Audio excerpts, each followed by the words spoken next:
저는 오늘 의심을 넘어서 사명으로라는 제목으로 주의 말씀을 증거합니다. 저는 목회자의 자녀 이른바 PK로 자라왔습니다. 목회자의 자녀로 살아간다는 것은 결코 쉬운 일이 아니었습니다. 특별히 저희 아버지께서는 제가 초등학교 4학년 때 교회 개척을 한국에서 하셨고, 또 저는 개척이라는 그러한 힘든 환경과 또 어려움을 겪으면서 함께 자랐습니다. 분명히 어렵고 힘든 그러한 인생의 계절을 지나왔지만, 하나님께 감사드리는 것은 매일의 삶 가운데 하나님을 찬양하고 또 하나님을 예배하는 그러한 신앙의 환경을 제게 허락해 주셨다라는 사실입니다. 어떻게 보면 신앙적인 측면에서는 마치 온실 속의 화초와 같은 그러한 삶을 살아왔다고 할 수 있습니다. 그러나 저의 삶 가운데 특히 청소년의 때에 온실박 이 세상의 광야에서 처절한 의심과 싸워야 했었던 그러한 영적 암흑기를 보내기도 했습니다. 오늘 저는 제 삶에 가장 깊었던 그 의심의 골짜기, 그 가운데 찾아오셔서 저를 의심하는 자에서 사명자로 부르신 그 하나님의 은혜를 우리 성도님들과 함께 나누고자 합니다. 오늘 말씀을 통하여서 저와 여러분의 삶 가운데 가리워져 있는 모든 의심의 안개가 걷히고 또 가슴 뛰는 그러한 사명으로 다시 한번 결단하는 그러한 시간이 되기를 원합니다. 오늘 우리가 함께 읽었던 이 요한복음 20장의 말씀은 예수님의 십자가 죽음 이후에 깊은 절망에 빠져 있었던 제자들에게 일어난 놀라운 반전의 역사를 기록하고 있는 구절입니다. 부활하신 주님께서 제자들을 찾아오셨습니다. 두려움에 떨던 제자들은 부활하신 주님을 목격하고 또 감격과 그러한 기쁨 가운데 있었습니다. 그런데 영광스럽고 벅찼던 그 은혜의 자리에 단 한 사람, 오늘 본문 가운데 기록되어 있는 이 도마라는 사람이 없었다는 것을 본문에 기록되어 있습니다. 우리 24절 말씀을 우리 한 목소리로 읽겠습니다. 12제자 중에 하나로서 디두모라 불리는 도마는 예수께서 오셨을 때에 함께 있지 아니한지라. 여러분, 이 짧은 구절은 성경에 기록되어 있는 가장 뼈아픈 부제를 다루고 있는 그러한 구절 중 하나입니다. 여러분, 왜 도마가 그 자리에 있지 않았습니까? 도마는 잠시 자리를 비운 것이 아니었습니다. 함께 있지 않았다라는 것은 도마가 의도적으로 공동체로부터 자신을 고립시키고 떠나가 있음을 의미하는 것이죠. 도마는 본래 열정이 넘치는 사람이었습니다. 요한복음 11장을 보게 되면 예수님께서 다시 유대로 들어가자라고 말씀하셨을 때에 돌에 맞아 죽어 위협을 당할 수 있음에도 불구하고 우리도 주와 함께 죽으러 가자라고 가장 먼저 외쳤던 제자가 바로 도마였습니다. 그토록 주님을 사랑하고 또 충성되이 따랐기 때문에 자신이 따르고 순종했던 그 예수님이 십자가에 못 박혀 죽으신 그 사실 앞에서 도마가 받았던 충격과 그 상실감은 다른 누구보다도 더 컸을 것입니다. 그래서 도마는 예수님의 제자들과 함께 모여서 서로를 위로하고 또 기도하는 대신에 철저하게 홀로 숨어버리는, 함께 있지 않는 그러한 고립의 길을 가게 됩니다. 사랑하는 성도 여러분, 우리가 한 가지 기억해야 할 것이 있습니다. 영적인 고립은 우리의 영혼을 죽이는 가장 치명적인 독약과도 같다라는 것이죠.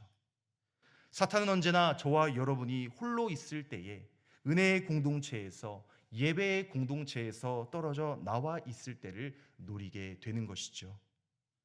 마치 빛이 차단된 지하실에서 곰팡이가 피어나는 것과 같이 신앙의 공동체에서 벗어나 철저히 고립되었을 때에 우리의 합리적인 의무는 이내 병적인 불신앙과 또 지독한 의심으로 퍼져나가게 되어 있습니다. 부활의 주님을 만났다는 제자들의 그 생생하고도 눈물겨운 증언 앞에서도 이미 영적 고립에 빠졌던 도마는 자신의 철저한 경험주의적 신앙을, 그 불신앙의 벽을 세우면서 이렇게 선언합니다. 우리 본문 25절 말씀을 함께 읽겠습니다.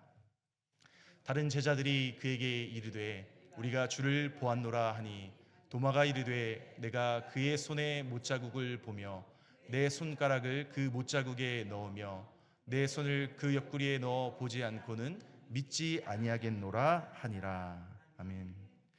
여러분, 이것이 바로 고립된 인간의 실존의 모습을 보여주고 있는 것입니다. 제자들의 간절한 증언도, 주님이 평소에 말씀하셨던 그 부활의 약속도 그에게는 다 소용이 없었다라는 것이죠. 오직 내 눈으로 확인하고 내 이성으로 납득하고 내 손으로 만져져야만 믿겠다라는 것이죠. 자신의 제한된 경험과 이성을 진리의 절대 기준으로 삼아버린 완고한 교만의 모습을 보여주고 있습니다. 사랑하는 성도 여러분, 이 도마의 모습이 혹시 오늘날 우리의 자화상은 아닐까요?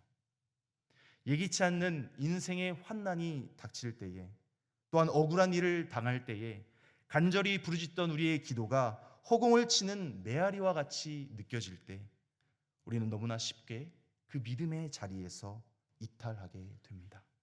그리고 홀로 고독의 동굴로 들어가게 되는 것이죠. 그리고 이렇게 말합니다. 하나님, 제 눈에 증거를 보여주십시오. 하나님, 제 상황을 역전시켜 주지 않으시면 저도 도마와 같이 주님을 결코 믿지 않겠습니다. 이렇게 버티고 서 있는 의심하는 도마가 오늘날 이 시대에도 얼마나 많은지 모릅니다. 저는 특별히 오늘 본문 말씀을 묵상할 때마다 의심 가득했던 이 도마를 마주할 때마다 저의 연약했던 그러한 시절이 떠올라서 마음 한켠이 저려오기도 합니다. 왜냐하면 저의 고등학교 시절이 바로 이 철저한 영적인 고립과 또 지독한 의심으로 뭉쳐진 도마 그 자체였기 때문이죠. 말씀드린 대로 저는 신앙적으로는 온실 속의 화초와 같은 이 목회자의 자녀로 자랐습니다. 그러나 고등학교 시절 하나님의 알 수 없는 그러한 섭리 가운데에 저 멀리 서남아시아에 위치한 인도라는 나라로 유학을 떠나게 되었습니다. 그곳에서 제가 마주했던 이 인도 로컬 기숙학교는 그야말로 종교와 문화의 거대한 대혼란, 영적인 전쟁터 그 자체였습니다. 저는 기숙사에서 4명의 친구들과 함께 같은 방에서 생활을 하게 되었습니다. 여러 종교의 배경을 가지고 있는 친구들과 함께 생활하면서 그 모습을 볼 때면 신앙을 더욱더 굳건히 지켜야겠다라는 그러한 마음을 갖게 되었습니다. 또 인도에 가서도 신앙을 꼭 지키고 기도와 말씀을 묵상하는 데 게을리하지 말라는 저희 부모님의 그 가르침과 권면이 제 안에 떠오르게 되었습니다. 저는 책상에 앉아 하루의 시작과 하루의 끝을 하나님의 말씀을 묵상하고 기도하는 것으로 시작하고 마치게 되었습니다. 그러나 저의 매일의 삶은 녹록하지 않았습니다. 여러분, 제 바로 옆자리의 룸메이트는 이 무스타파라는 이름을 가지고 있는 무슬림 친구였습니다. 그 친구는 매일 우드라는 이 정결 의식을 마치고 또 방바닥에 양탄자를 깔고 메카를 향해 엎드려 하루에 5번 기도를 했습니다.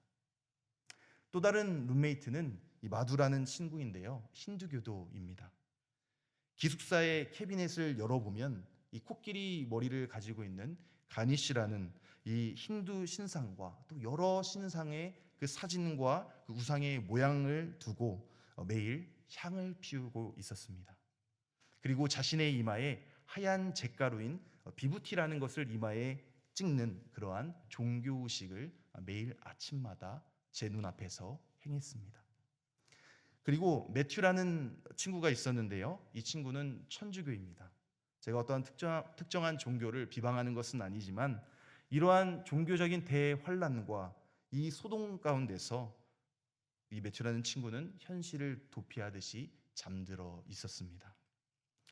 여러분, 저에게는 이러한 종교적인 힘든 뿐만 아니라 문화적인 충격이 제 숨통을 조이기 시작했습니다. 여러분, 식사 시간에는 오른손을 사용하여서 카레를 맨손으로 삼시세끼 비벼 먹어야 했습니다.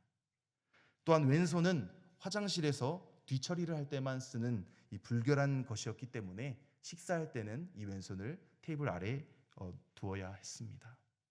여러분, 오른손으로는 카레를 먹고 왼손으로는 이 화장실을 가는 이러한 문화 가운데 충격 가운데 살아가게 되었습니다. 수억 개의 신을 숭배하는 그 땅 가운데서 신앙의 온실 속의 화초와 같은 그러한 삶을 살았던 이 10대의 청소년이 감당하기에는 신앙적으로도 문화적으로도 충격적인 그러한 곳이었습니다. 저는 이러한 종교와 문화적인 혼돈의 한복판에서 신앙적으로 서서히 병들어가게 되었습니다. 당시 저는 인도 현지 교회에 다녔기 때문에 모국어로 예배를 드릴 수가 없었고, 사실은 목사님께서 뭐라고 말씀하시는지 그 말씀도 제대로 알아듣지 못하는 상황이었습니다. 그때 저는 철저한 영적인 고립 가운데 들어가게 되었고, 하나님을 향한 의심이 저의 내면 깊은 곳에서 퍼져 나가기 시작했습니다. 도대체 무엇이 진리일까라는 그러한 의문을 갖게 되었습니다.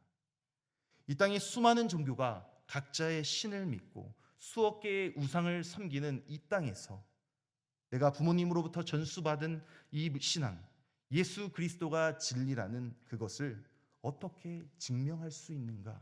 라는 그러한 질문이 저의 마음 가운데 생겨나게 되었습니다. 이러한 마음이 생겨난 이후에 저는 급격히 하나님을 향한 그 마음을 닫게 되었습니다. 영적인 고립의 수렁으로 깊이 빠져들게 되었던 것이죠. 여러분, 제가 10학년 때 같은 반 친구들과 찍은 단체 사진이 하나 있습니다. 네, 이 화살표의 모양에 제가 있는데요. 여러분, 이 사진을 보시면 맨 뒷줄 한가운데 이 센터의 자리에 아주 반항적이고 삐딱한 모습을 하고 있는 청소년의 저의 모습을 보실 수 있습니다. 세상에 대한 불만, 또 하나님에 대한 원망으로 가득 찬 그러한 삶을 살 때였습니다.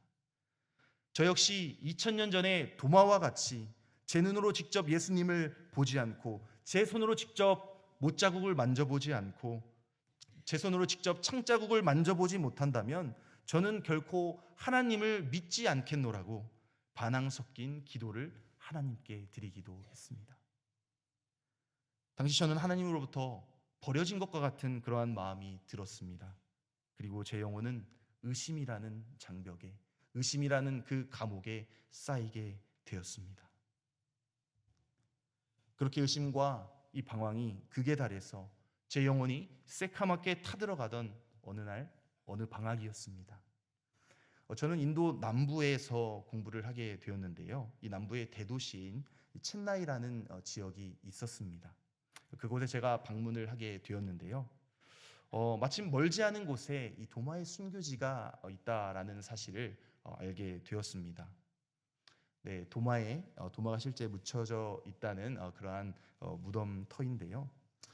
저는 당시에 비록 지금 영적으로 내가 죽어가고 있지만, 하나님을 의심하고 있지만, 그래도 명색이 크리스찬인데, 목사의 아들인데, 성경에 나오는 도마의 순교지라도 한번 가보자라는 그러한 마음으로 덥고 습한 곳을 가게 되었습니다. 여러분, 저는 도마가 순교했다고 추정되는 그곳에서 도대체 도마가 어떻게 인도라는 나라까지 찾아와서 복음을 증거했는지, 또 그리고 인도인들이 던진 창에 찔려 어떻게 도마가 순교의 피를 흘렸는지 그 생생한 역사를 듣게 되었습니다. 그 순간 제게 이러한 의문이 들었습니다. 아니, 예수님의 손에 내 손가락을 직접 넣어보지 않고는 결단코 믿지 않겠다던 그 도마가 도대체 누구를 만났길래, 무엇을 경험했길래 이 먼 인도 땅까지 와서 목숨을 걸고 복음을 전하는 위대한 순교자가 되었을까라는 그러한 마음을 갖게 되었습니다. 그 타는 듯한 영적인 갈등과 충격 가운데서 저는 도마가 순교하기 직전까지 기도했다고 전해지는 동굴 안에서 무릎을 꿇고 회개의 눈물을 흘리게 되었습니다. 그리고 제가 가지고 있는 가방에서 이 성경책을 꺼내서 오늘의 본문 말씀을 묵상하게 되었습니다. 그리고 바로 그곳에서 2000년 전 도마에게 찾아오셨던 부활하신 그 주님을 말씀을 통하여서 저는 인격적으로 하나님을 만나게 되었습니다. 사랑하는 성도 여러분, 주님은 의심의 늪에 빠져 고집 피우는 도마를 결코 포기하거나 내버려 두지 않으셨습니다. 일주일이 지난 뒤 제자들이 모여 있는 곳에 주님은 다시 찾아오셨습니다. 그리고 곧바로 도마에게 다가가셨습니다. 도마가 일주일 전에 그 허공에 대고 토해냈던 그 불신앙의 독설들을 토씨 하나 틀리지 않으시고 우리 주님께서는 그대로 인용하고 계신 것을 말씀을 통해서 깨닫게 됩니다. 우리 본문 27절의 말씀을 한 목소리로 읽겠습니다. 도마에게 이르되 내 손가락을 이리 내밀어 내 손을 보고 내 손을 내밀어 내 옆구리에 넣어보라. 그리하여 믿음 없는 자가 되지 말고 믿는 자가 되라. 아멘. 여러분, 이 주님의 음성이 도마를 향한 책망이나 비꼬는 트집으로 들리십니까? 결코 아니죠. 그것은 상처 입고 웅크려 있는 그 제자를 어떻게든 살려내시기 위한 그 주님의 위로이자 초청인 것을 깨닫게 됩니다. 여러분, 본문 27절을 보게 되면 두 번이나 반복되는 단어가 있습니다. 바로 내밀어라는 단어인데요. 이 헬라어의 원어적인 의미를 살펴보게 되면 끌어오라, 가지고 오라라는 뜻을 가지고 있습니다. 주님은 지금 도마에게 이렇게 말씀하고 계신 것이죠. 도마야, 너의 그 아픈 상처를 내게로 끌어오라. 너의 그 지독한 고독과 뼈아픈 의심을 내게로 가지고 오라. 너의 완고한 불신앙을 내 못자국 가운데 가지고 오라. 주님은 그 도마의 의심과 아픈 상처를 십자가에서 찢기신 당신의 상흔과 연결시키기를 원하셨던 것이죠.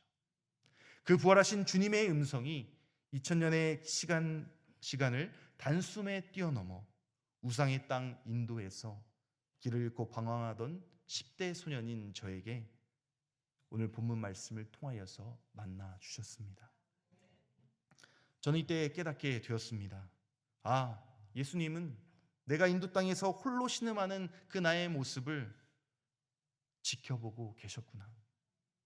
당장 증거를 보여달라고, 그러지 않으면 믿지 않겠다고 반항했던 그러한 나의 교만함을 정죄하지 않으시고 도리어 당신의 찔린 상처를 통하여서 내어주시며 나를 품어주시는구나 라는 그러한 것을 깨닫게 되었습니다. 여러분, 성경 어디에도 도마가 예수님의 상처에 손을 직접 넣었다는 그러한 기록은 없습니다. 왜냐하면 만져볼 필요조차 없었기 때문이죠. 도마가 가졌던 의심의 밑바닥까지 다 헤아리시고 십자가의 상처를 안고 찬란한 부활의 영광으로 서 계신 그 주님의 압도적인 현존 앞에서 도마의 그 한량한 이성과 고집은 완전히 무너져 버리게 된 것입니다. 그리고 그는 만져보고 확인한 뒤에 내뱉는 그러한 이성적인 동의가 아니라 부활의 주님을 인격적으로 맞닥뜨린 그러한 자가 되어 기독교 역사상 최고의 신앙 고백을 하게 됩니다. 나의 주님이시요 나의 하나님이시나이다. My Lord and my God. 예수님을 직접 하나님이라고 부른 제자는 제자들 중에 아무도 없었습니다. 가장 깊이 의심했던 자가 상처를 어루만지시는 그 주님의 은혜를 통과하자 이 성경에 기록된 가장 위대하고 완벽한 신앙 고백의 절정에 도달하게 된 것이죠. 여러분, 저 역시 그날 이국 땅 이 도마의 순교지 언덕 가운데서 엎드려 주님 앞에 통곡하며 회개의 눈물을 쏟게 되었습니다. 주님, 저를 긍휼히 여겨 주세요. 저를 용서해 주세요. 제가 부활하신 주님을 믿지 못하고 세상의 얄팍한 증거만을 주님께 구했습니다.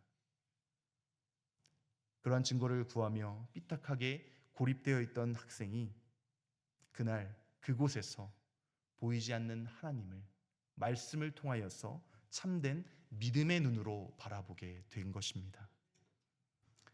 부모님의 하나님, 어떠한 습관적인 종교가 아니라 바로 나의 주님, 나의 하나님으로 우리 주님을 진리로 믿고 고백하게 되었습니다.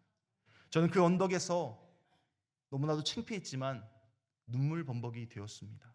사람들이 무슨 일이 있었냐고 경찰에 신고해 줄까라고 저에게 물어보기도 했습니다. 그러나 저는 그때 이러한 마음을 갖게 되었습니다. 주님, 이제 저는 살아도 주를 위해 살고 죽어도 주를 위해 살겠습니다. 저의 그 캄캄했던 의심이 확신으로, 저의 그 끔찍했던 절망이 불타는 사명으로 바뀌는 그러한 기적의 순간을 저는 경험하게 되었습니다. 사랑하는 성도 여러분, 이 위대한 고백 위에 주님은 시대를 뛰어넘어 오늘 예배의 자리에 나온 저와 여러분을 향한 가슴 벅찬 축복을 선포하십니다. 우리 본문 29절의 말씀을 한 목소리로 읽겠습니다. 그래서 이르시되 너는 나를 본고로 믿느냐? 보지 못하고 믿는 자들은 복되도다 하시니라. 아멘. 너는 나를 본고로 믿느냐? 보지 못하고 믿는 자들은 복되도다. 저와 여러분은 도마처럼 육안으로 예수님의 못자국을 직접 보고 또 우리는 예수님의 못자국을 직접 만져본 적이 없습니다.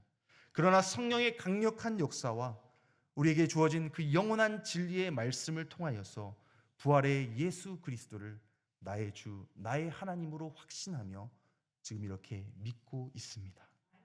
주님은 눈에 보이는 그러한 기적이 아니라 보이지 않는 약속의 말씀에 영혼의 닻을 내린 우리가 도마보다 더 훨씬 위대하고 복된 자들이라고 우리 주님께서는 선언해 주시고 계신 것이죠. 여러분, 도마를 보시길 바랍니다. 그는 자신의 의심이 확신으로 바뀐 후에 어떠한 삶을 살았습니까? 그는 더 이상 의심하며 떠나가 있는 도망자가 아니었습니다. 그는 자신이 의심했던 그 십자가의 못자국과 그 부활의 생명을 가슴에 품고 가장 먼 이방 땅인 그 인도까지 나아가서 목숨을 걸고 복음을 전하는 그러한 사명자가 되었습니다. 저의 삶도 완전히 바뀌었습니다. 의심을 넘어 목회자의 소명을 받은 후에 저는 신학교에 입학하게 되었습니다. 저는 하나님께서 주신 그 은혜와 사랑을 잊지 않기 위해서, 기억하기 위해서 학부에서 신학을 공부할 때 틈만 나면 방학 때마다 인도 땅을 다시 찾아가게 되었습니다. 빈민가 슬럼으로 들어가서 생명의 복음을 전했고 또 제가 다니던 기숙학교에 다시 찾아가서 간증을 하며 복음을 전하는 그러한 자가 되었습니다. 하나님은 고립되고 병들어 있었던 저의 그 완고한 의심조차도 결코 낭비하지 않으셨습니다. 오히려 그 뼈아픈 의심의 광야를 걷게 하심으로 오늘날 똑같이 방황하고 의심하는 영혼들을 깊이 이해하고 품어낼 수 있는 그러한 복음의 도구로 저를 다듬어 주셨습니다. 사랑하는 성도 여러분, 이제 말씀을 맺고자 합니다. 사도 요한이 이 요한복음을 기록한 궁극적인 목적은 두 가지입니다. 예수님께서 하나님의 아들 그리스도이심을 믿게 하는 것과 그 이름을 힘입어 영원한 생명을 얻게 하려는 것입니다. 참된 신앙은 나의 주님, 나의 하나님이라고 눈물 흘리며 고백하는 감정적인 카타르시스에서 끝나는 것이 아닙니다. 믿음은 의심을 넘어 반드시 세상 밖을 향한 사명으로 전환되어야 할 줄로 믿습니다. 여러분, 저는 우리 교회에 오기 전에 온라인 예배를 통해서 함께 예배를 드렸습니다. 그때 우리 교회의 비전 선언문을 말씀하시는 목사님의 모습을 보게 되었습니다. 여러분, 우리 교회가 함께 품고 있는 그러한 비전 선언문이 무엇입니까? 우리는 세상으로 보냄받은 제자 공동체로서 복음을 선포하고 진리를 가르치고 섬김과 사랑으로 사람을 세워 뉴욕과 온 세상을 그리스도께로 인도하는 브리지 메이킹하는 교회가 되고자 한다는 그러한 비전이죠. 저는 이 비전이 하나님께서 우리 담임 목사님을 통해 우리 교회에게 맡기신 위대한 새로운 사명의 출발점이라고 생각합니다. 도마가 의심을 넘어 사명을 받아 복음을 전하기 위해 인도 땅을 향해 달려갔던 것과 같이 저와 여러분도 이 뉴욕과 온 세상을 향해 복음을 들고 나아가야 할 줄로 믿습니다. 특별히 여러분, 오늘날 우리의 주변을 한번 둘러보시길 원합니다. 제가 청소년 시절에 인도에서 겪었던 극심한 종교적 혼란과 깊은 영적인 고립이 지금 이 뉴욕 땅 가운데서도 반복되고 있지 않습니까? 수많은 다음 세대가, 우리의 자녀들이 무엇이 진리인지, 누구를 따라야 하는지 알지 못한 채 똑같은 혼란 가운데 있지는 않습니까? 화려한 뉴욕이라는 그 도심 속에서 세속주의, 다원주의, 반기독교적인 거센 파도 가운데서 우리의 다음 세대는 매일매일 내가 믿는 하나님이 진짜인가, 진리인가라는 그러한 지독한 의심과 싸우며 신음하고 있습니다. 우리가 가만히 그것을 지켜보아서는 안 됩니다. 도마를 찾아가 내 상처를 내게로 가져오라고 품어주셨던 그 예수님의 찢어진 심정으로 우리가 다음 세대 가운데 나아가야 할 줄로 믿습니다. 의심의 늪에 빠진 영혼들에게 그 부활의 생명을 연결해주는 거룩한 브릿지 메이커가 되어야 할 줄로 믿습니다. 그들의 방황이 끝나고 그들의 뼈아픈 의심이 세상을 뒤집는 그러한 강력한 사명으로 전환될 수 있도록 이제는 우리 누장의 모든 성도님들이 브릿지 메이커가 되어주실 줄 믿습니다. 사랑하는 성도 여러분, 우리의 삶은 더 이상 의심으로 낭비할 시간이 없습니다. 지금 여러분을 가로막고 있는 절망의 장벽이 있지는 않으십니까? 또 실패의 두려움, 꺾인 자존심, 풀리지 않는 그러한 삶의 문제로 만들어 놓은 그러한 불신앙의 장벽이 있지는 않으십니까? 오늘 부활하신 주님 앞에 그 완고한 고집과 상처를 다 내려놓는 저와 여러분 되기를 원합니다. 저와 여러분의 가장 깊은 의문과 그 상처가 주님의 십자가를 통과할 때에 그것은 세상을 살리는 가장 강력한 사명의 도구가 될 것입니다. 영적 고립에 빠진 다음 세대와 또 열방의 잃어버린 영혼들을 우리 그리스도께로 인도하는 위대한 브릿지 메이커가 되어서 의심을 넘어 사명으로 승리하는 우리 모든 뉴장의 성도님 되시길 좋으신 주님의 이름으로 간절히 축원합니다. 기도합니다.